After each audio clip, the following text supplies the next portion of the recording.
Greetings. We're going to talk about the simulation in this little video clip. Most importantly, we're going to talk about how to set up goals. Um, the goal setting process is an important part of any business practice, but specifically, I want you to be practicing how to set HR goals, how to decide what strategies you're going to use to achieve those HR goals, and then ultimately how you're going to assess whether or not you were successful in achieving the goals that you set up. So the first thing I want to start with is a large number of the different kinds of variables of interest in the simulation. The simulation assesses things, as you can see here: absenteeism, turnover, morale, grievance rates, meaning complaints about company policies, accident rate, productivity, quality, and diversity, i.e. the female and minority percentages in the company. So the simulation has a number of starting values in terms of factors that we need to affect. For example, absenteeism is at 498 per quarter, the number of absent days for employees. It ranges in the simulation anywhere from 130 to 510, and your goal is to get it to decrease from 498 as close to as 130 as possible. We don't want zero absenteeism because people are going to get sick, and so we want them to stay home. People need to take vacation time, so again, they're going to be absent because of vacation time. This is also a legitimate reason to be absent, but it's very important that we make sure we set up appropriate goals around absenteeism. So getting your absenteeism to decrease is important. So when you set up your goal statement, if you decide that decreasing absenteeism is an important goal to you, then you will set up, you want to decrease it by 10% or 20% or 30%, in the year. So you give yourself a specific and measurable goal in which to try to achieve. Your turnover rate over here, the starting value is 9.8% of the employees leave. It could be as high as 60%, but as low as 1. 9.8 is pretty high, and certainly if you hit 60%, you're way out of whack.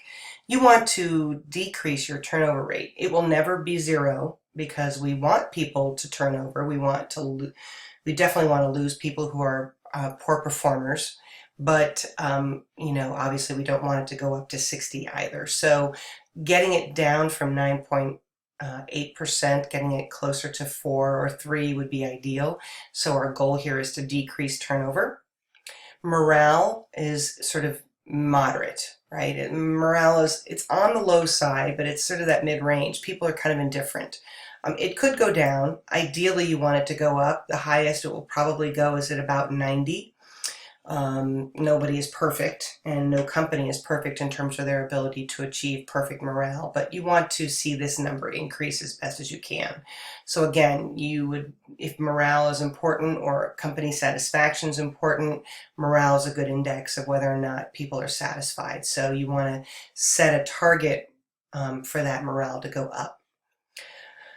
In terms of grievances, we started about 31, which is still pretty high. The company currently does not have a grievance plan. The assumption is if we have a grievance program, these grievances are being addressed and we should see the grievances go down eventually. A lot of times when you implement a grievance program, grievances go up for a while because people are now utilizing the grievance program, and then the simulation assumes that if there's a grievance program and people are grieving, that those grievances are being addressed. And so ultimately you'll start to see the grievance rate go down. So in the long run, you do want to see your grievance rate decrease. It might go up a little bit at first, but ultimately you want to bring it down. There's always going to be a low level of grievance, a low level of complaints. People need to feel free to be able to make a statement when things are not going right, so they need to feel safe that they can make those complaints. But that's the goal. Is it's going to, you might see this go up. Even if your goal is to see it go down, you might see it go up for a little bit, but ultimately it should start going down. So that's another goal there. Another goal might be to set your accident rate, to have a safe workplace. And so setting a safe workplace would be to see this accident rate go down. And notice, I mean, it would logically follow that if accident rate goes down, we should see absenteeism decrease as well. Because when people have accidents, they're more likely to be absent from work. So we will see a correlation between absenteeism and accident rate. And again, accident rate starts out fairly high. It can go higher, but we'd like to see it lower. We want to see it approach, this number here, 75. It'll never go down to 0 because accidents do happen, but we want to make sure we decrease it as much as possible. In terms of productivity, again, our goal is to improve productivity. Our employees start at 200, which means each person can make 200 units a quarter. You might see the numbers go down a bit because people aren't getting trained, or we have too many employees, and so the productivity rate might actually decrease because we have too many employees and therefore not everybody's working to the maximum potential.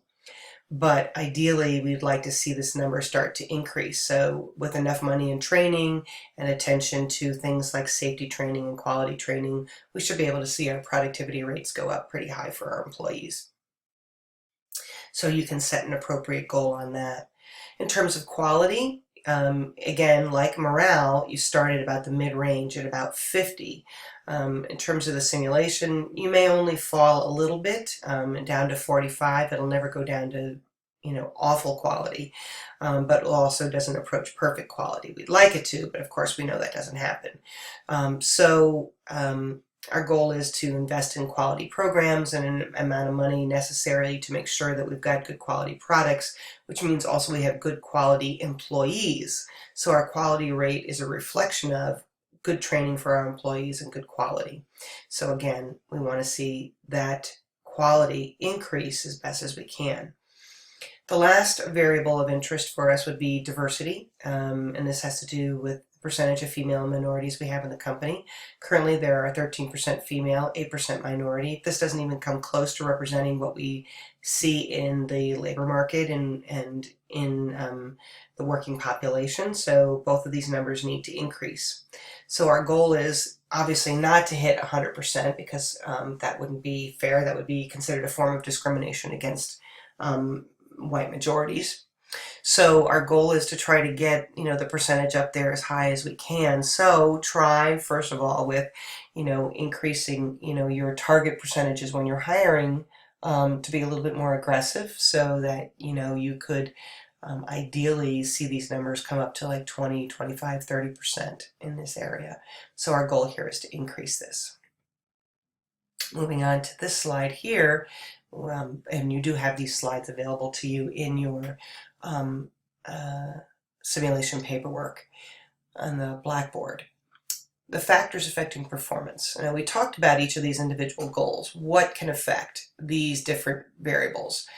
Hiring appropriately and good staffing will decrease absenteeism. Paying people good wages will decrease absenteeism. Good training will affect absenteeism, and all kinds of programs like employee participation and orientation programs and performance appraisal will also have an impact on absenteeism. And so if one of your goals is absenteeism, these are the typical strategies that you might use here to have an impact on absenteeism. And the same thing here with turnover. If you want to decrease turnover, you want to retain your employees, you want to focus on things like participation programs and grievance programs and orientation programs, so that people are less likely to leave because they feel like they know how to do their job, they've got the information they need to be successful, they know that their concerns are being addressed, they're getting paid fair wages and benefits, and they're getting the training they need to be able to do their job. In terms of morale, same sort of thing.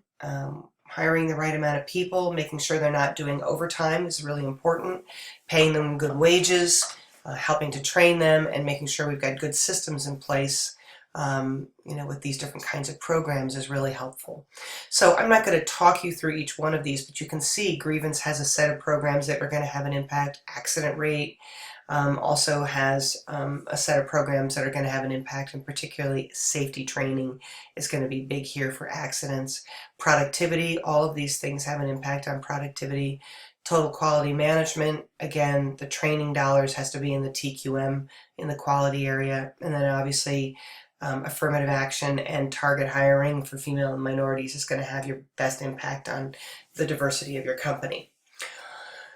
When we set goals, it's a three-part process. And so we'll start here. All right.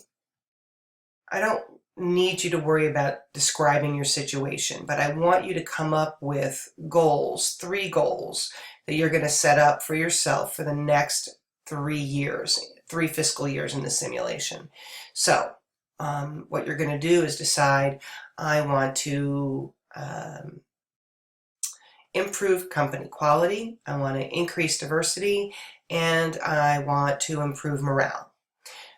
So what are you going to do to affect that? So let's say we said the first thing we wanted to do is improve quality. So in order to improve quality, we need to make sure we invest money in a quality training program.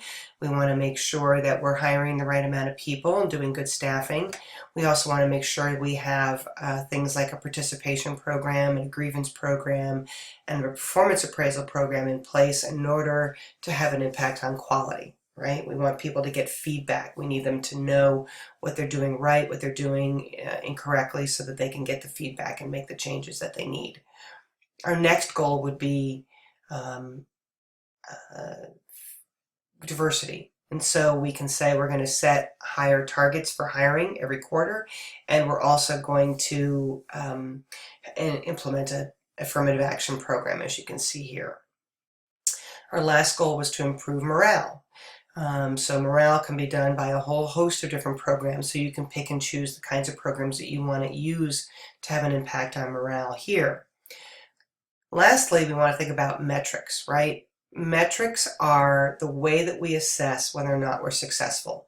So how do we know that we are successful in terms of our quality management? You know, that we've done, we've met our quality goal. Well, the first thing that we would do is look at the quality index. And if the quality index goes up, that's a good indicator that we've met our goal. Right? When we set our goal, we want to set it as we want to increase 10% or 20% or 30%, whatever that is. And then we look at the index at the end of the intervention, at the end of the fiscal year, to say, were we successful? Did we accomplish what we set out to accomplish in this fiscal year by improving our quality? So you would measure your quality index, and you would look at and track it over the fiscal year to see if it actually increased the way you wanted it to. Other things that affect quality are things like grievance programs and performance appraisals. And so you can also track whether or not your grievances decreased. Because if grievances, if you implemented a grievance program and then your grievances decreased, that tells you that people are listening, people are making changes, and people are adapting.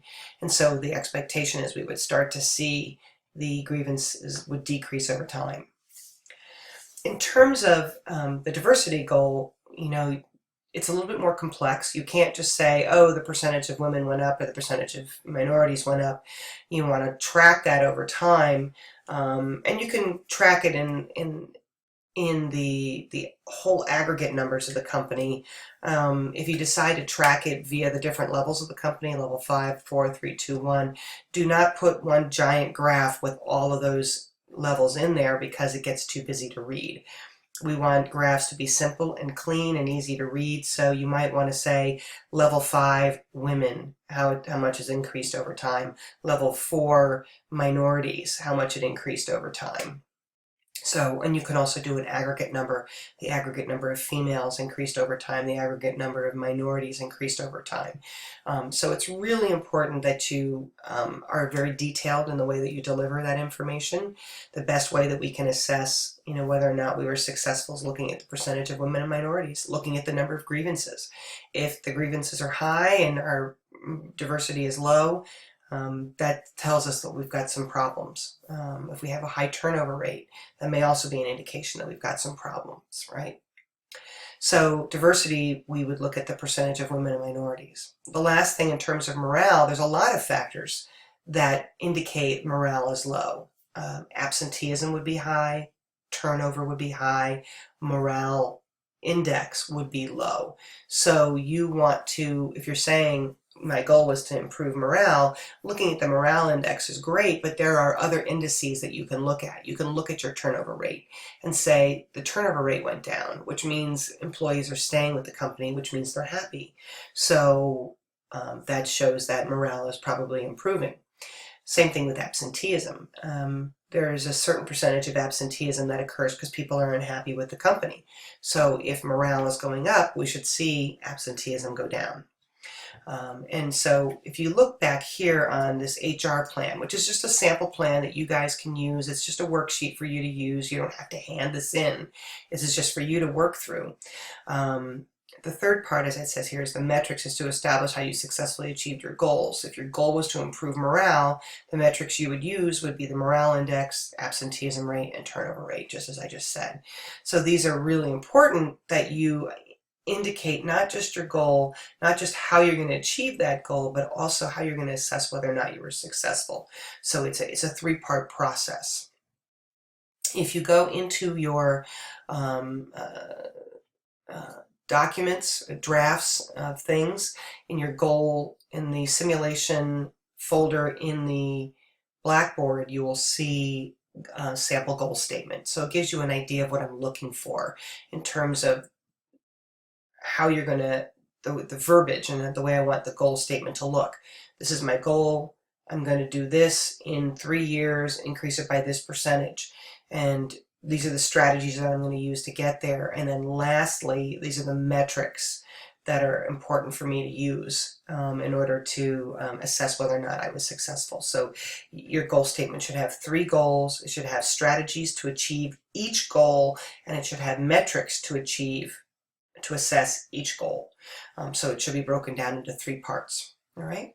So if you don't have any more questions about that, I'm going to let you guys start practicing your goal statements in the simulation.